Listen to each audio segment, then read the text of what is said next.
We're going to start by doing a review of where we came from, and then we're going to set up the work for today.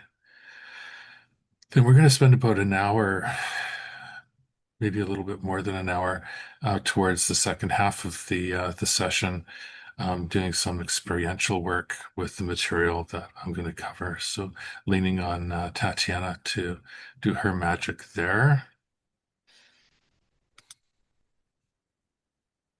Do we have mostly everybody?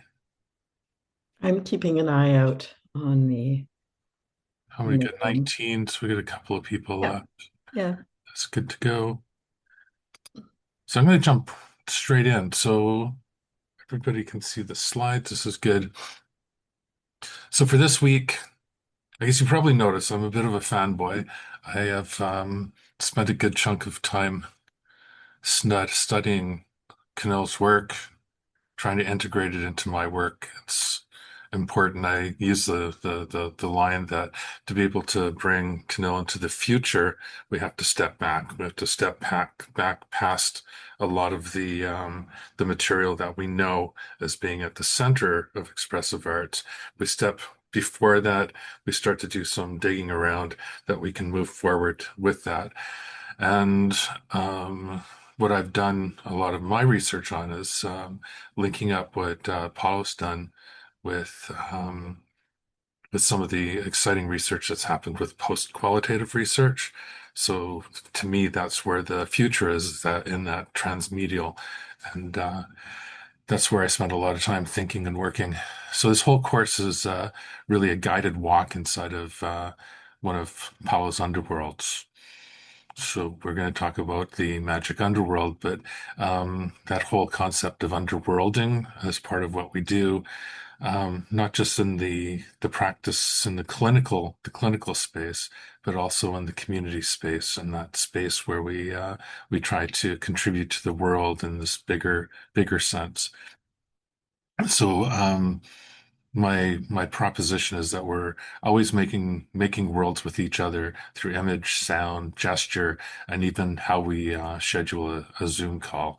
So all those elements of what we do end up becoming part of the way that we build worlds.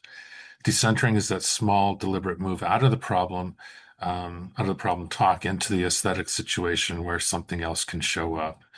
And then the other piece is the aesthetic responsibility, and that takes me over to how we use AI, how we braid aesthetics with ethics, and that the aesthetic responsibility is what falls to us as hosts, how we open and close, how we move people between modes, and how we respond to what appears.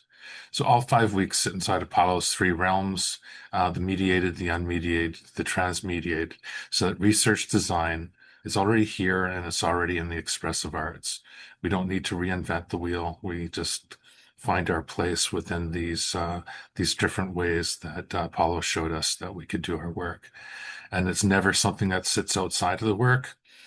So we don't move outside of EXA to find how we're going to do ethics. We have ways to work within. We have ways of working within what we're doing to do that. So that's the overall frame. And as we go through, I'm just going to grab the graphics from each of the weeks. So collaboration is an aesthetic field, and then that's sort of that unmediated realm. That's in that realm where we're working with each other, and there's that magic sort of space. Um, the rest of the world would sort of refer to some of that as being the qualitative research methods. Um, and I guess a lot of us would be looking at some of that phenomenological piece there, not the elaborate phenomenology that would go into the transmediation, but as part of that middle space that we spoke of.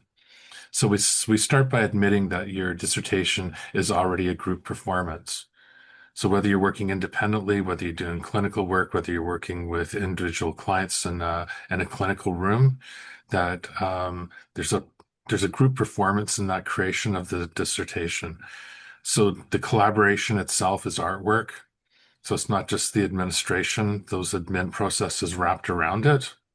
So it's not just about signing off on excuse me, signing off on the permission slips and the bios and all that stuff. That the collaboration itself is the artwork. In week one, we basically live inside of Paul's unmediated realm, which is his name for everything that happens between bodies and voices in real time. And I'm treating collaboration as an aesthetic field rather than a contract.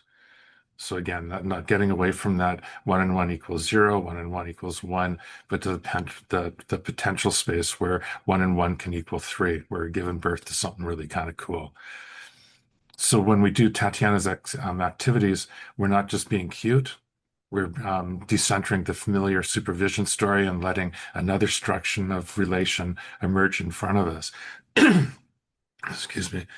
And I guess that's the piece for me as an outsider, sort of as a non-artist coming in, as being able to attune to how those how expressive arts is not just that cognitive piece and not just that activity piece, but how they work together.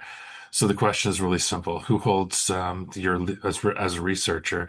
Who holds your research life? Who carries the invisible labor? And who's in the room? Who's in the room but never credited? Because we're working in broader contexts. My great grandmother is always in the room when I'm doing research because part of the traditional knowledge, that heritage, carries with it. So that by the end of that session, we're looking at how does these broader sets of community start become contributors to our work, our children, our great grandmothers, the collaborators that sit in the same room, the writers that we invite into our writing space. So they're a tiny community of artwork that is already choreographed. We already choreograph authorship around the dissertation, all our writing.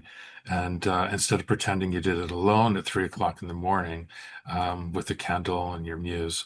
And that's the piece that I did in the video. The very end of that video, I don't know if you remember or not, there's a person sitting at the working desk and they're banging their head on the table.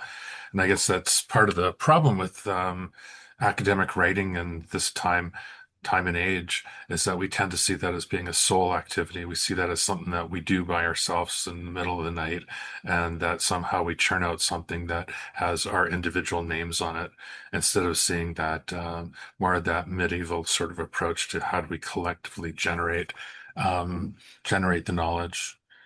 Tatiana, do you have anything? And as I'm going along here, feel free to just jump in at any time. Um,